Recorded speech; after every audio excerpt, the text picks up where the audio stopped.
last class we had discussed about various qualitative measures taken up by Reserve Bank of India in order to control the credit supply in the economy. So today we'll be starting with the second part, that is the quantitative measures. So under this we have 7 different measures taken up by the RBI: regulation of consumer credit, minimum margin for lending against specific securities, ceiling on the amount of credit for certain purpose, discriminating rate of interest on certain types of advances, moral suasion, publicity and direct action.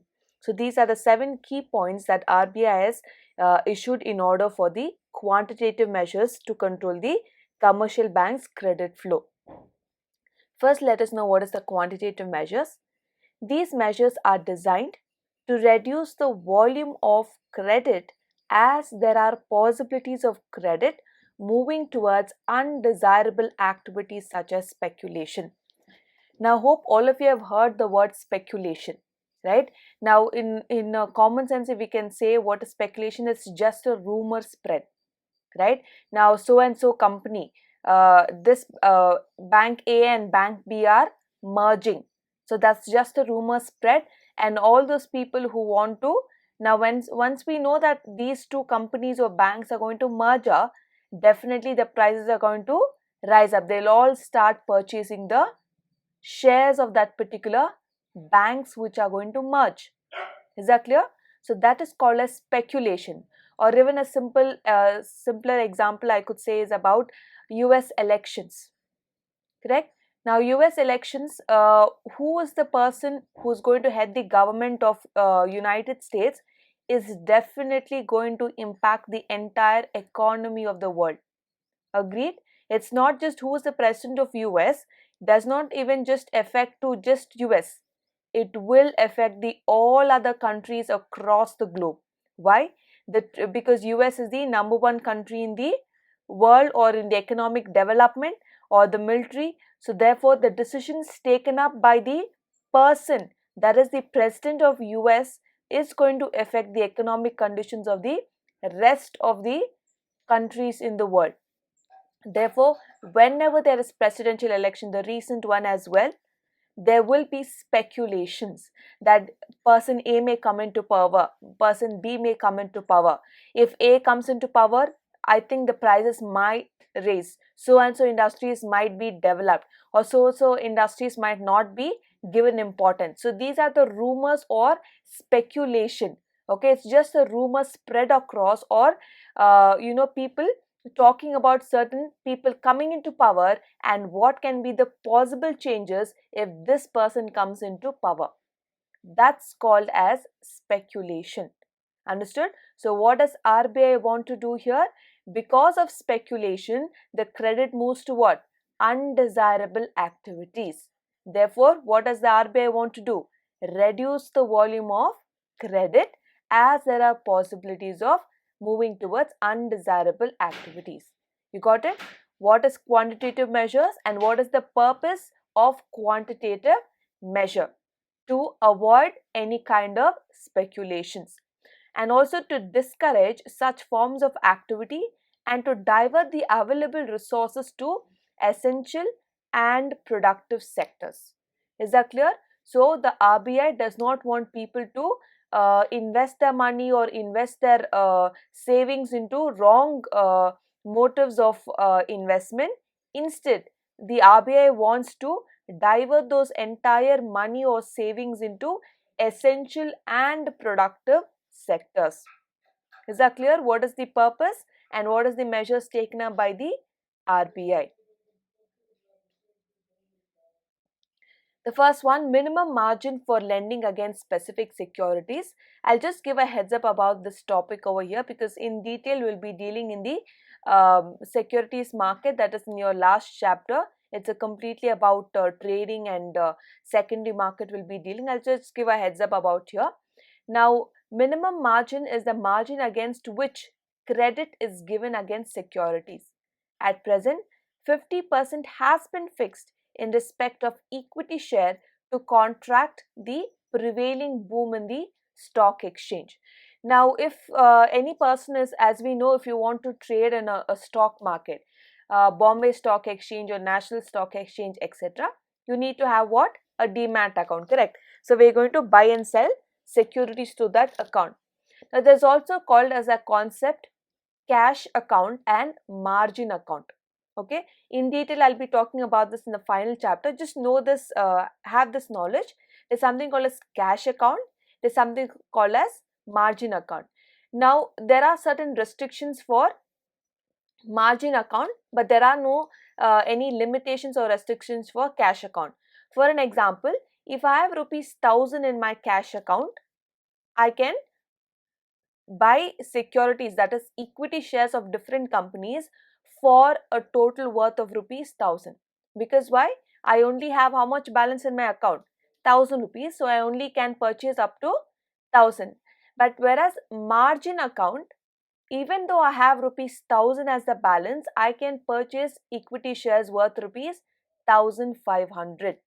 How is it possible? It is a deal, or it is a agreement with the broker. Got it? So there are more details about this concept. So just know that RBI has made sure, as I just told, margin account has certain limitations or has certain restrictions. That is this: 50% has been fixed in respect of equity share to contract what? The prevailing boom in the stock exchange. So if people want to purchase more than what is there in the balance in the account, then people will start purchasing unnecessarily too much of shares, and that will cause the, if you have heard about the bull market and the bear market, suddenly the prices fall down in the market and they also rise up in the market, correct? So all this, in order to control it, it says RBI has issued guidelines, only 50% has been fixed. So whatever balance that you have in your account, okay, or you want to purchase a share worth rupees 100, at least you should have a balance in your account. How much? 50%. Okay, at least when you're having 100 rupees equity share, if you want to purchase, then your balance in your account must at least be rupees 50 under what? Margin account. But that does not apply for cash account. If you want to purchase 100 rupees equity share, you need to have a balance of how much? 100 rupees. It must be equal. The share price and the balance in your account must be equal. Is that clear? So that's the first restriction given by the Reserve Bank of India: minimum margin for lending against specific securities. Because if RBI doesn't intervene, the stock market can be very volatile. It might hit the market very badly. Is that clear? Volatile means what? The prices of equity shares keeps changing within seconds. It keeps changing, and if you have to make a profit investing in stock market, you should be very wise enough in order to know when the prices shoot up, when the prices fall down, when should I purchase or sell my share. All this knowledge depends upon the small changes that is happening in the share prices in the stock market. Is that clear? Second point, ceiling on the amount of credit for certain purpose. Credit Authorization Scheme. This scheme was introduced on November 1955 to regulate the end use of credit. Commercial banks had to obtain permission for sanctioning any fresh credit limit of 1 crore or more to any single party. The credit limit was raised time to time. Now here, RBI is, although it has the bank rates that we discuss, SLR, CRR, repo rate, etc. In spite of all this, still the Reserve Bank, RBI has restrictions upon how much of credit or how much of credit limit are you lending to particular individual or a particular company. RBI has to keep restrictions so that the commercial banks need not lend out too much amount of money to one single party, and if that party defaults, then the entire loss is going to be borne by whom? The commercial bank. At the end of the day, when commercial bank cannot cope up, who will it go to help for? Again, RBI. So in turn, it again at the end of the day must be coming back to RBI. Therefore, RBI is telling, I'm going to put a ceiling. More than that, for a single individual or for a single entrepreneur or a company, you will not allow credit. Basically, you will not give loan beyond 1 crore rupees. Is that clear? Even if you have to give such a huge amount, you need a prior permission from the Reserve Bank of India. Is that clear? So again, this limit is always changed because of the economic conditions. Is that clear? Now, if today the country's economy is going, a downward growth or a slow growth process because there's not much, because of the lockdown and effect, the ceiling might be reduced because we know people don't have, security in jobs, so people are having pay cuts. So we are sure that they can't pay back the amount of loan taken by them. Therefore, don't allow a greater amount of loan to any person or to any company. Make sure the ceiling is reduced. So it can be increased or reduced depending upon what? The economic conditions prevailing in the country. Number 3, discriminating rate of interest on certain types of advances. RBI charges discriminative rate of interest on advances on against certain types of securities by varying the minimum margin also. Rates are followed depending upon the conditions prevailing in the country. Now, types of advances means to say that the type of loan that you're giving to in an urban area, right, in a city, or the type of loan that you're giving out in a rural area to farmers.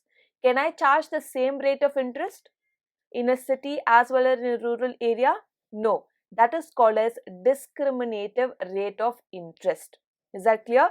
If I in the city, if I'm charging 15% on a given loan amount, I cannot charge the same on the rural area. I have to reduce my standards or I have to reduce the rate of interest that I charge because I need to understand in what place am I established, what kind of people am I dealing with.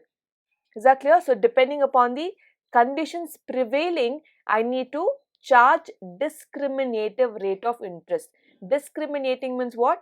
Different rate of interest for different kinds of advances. Is that clear to all of you? Number 4, moral suasion. RBI persuades the banks to cooperate with it in order to make its credit policy successful.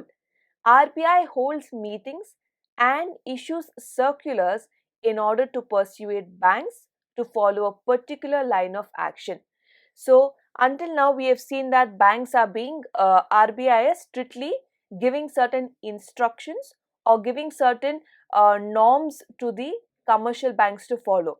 Moral suasion means, now, persuade means what? To tell or to make sure the things are done in the right manner. The banks to cooperate with it. That means in a good sense, maybe the RBI is going to hold meeting with all the CEOs of the banks or all the bank managers and tell them and make them understand, talk to them, know why we are issuing certain ceiling, why we are fixing certain rate of interest, SLR or CRR. The reason behind it is to make sure the economy is coping up, the economy is developing. Okay, if RBI fixes certain credit policy and if the commercial banks do not understand the reason or the purpose behind that credit policy, it won't be effective in nature.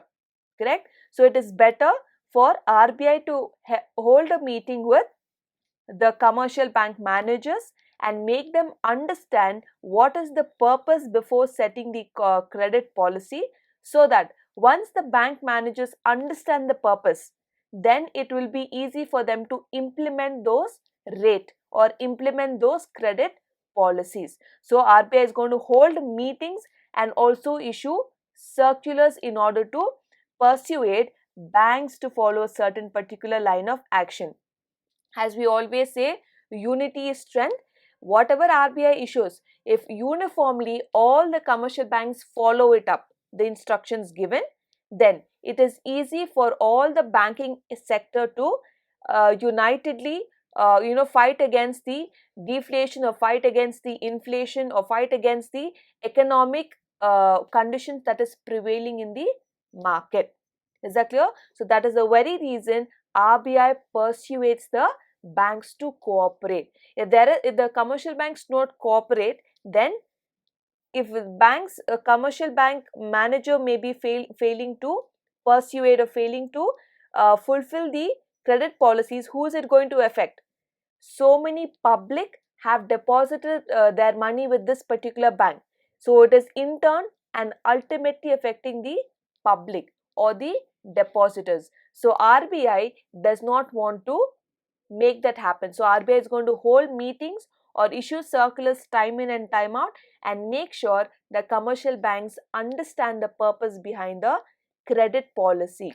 So therefore, in implementing this policy, RBI achieves success. Is that clear? So we have discussed 4 points today under quantitative measures: minimum margin for lending against specific securities, ceiling on the amount of credit for certain purpose, discriminating rate of interest on certain types of advances, and moral suasion.